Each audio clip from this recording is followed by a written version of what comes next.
എത്രയോ ആളുകളാണ് ഇവിടെ ജനാസ കാണാൻ വേണ്ടി കടന്നു വന്നത്.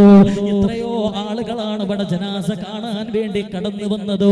വാൽപ്പാറ എന്ന് പറയുന്ന സ്ഥലത്തേക്ക് 10 പേരതാ കടന്നു പോവുകയാണ്. വലിയ പ്രതീക്ഷകളുമായിട്ട് കടന്നുപോയ, സന്തോഷിക്കാൻ വേണ്ടി കടന്നുപോയ 10ഓളം വരുന്ന അധ്യാപകരാണ്. അതാ വാൽപ്പാറയിലെ 13ാമത്തെ വളവിന്റെ മുകളിൽ നിന്ന് ടെമ്പോ ട്രാവലർ താഴോട്ട് മറിഞ്ഞു. 9ാമത്തെ വളവിലോട്ടാണ് പതിച്ചത്.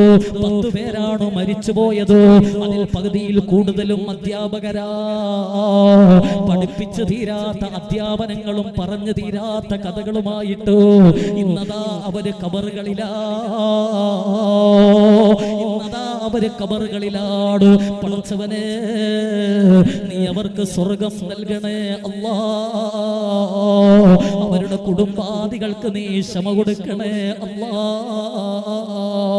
പടച്ചവനെ, നാളെ അവരെ നിന്റെ സ്വർഗത്തിൽ അവരുടെ മക്കൾക്ക് കാണാൻ നീ തൗഫീഖ് നൽകണേ അല്ലാ.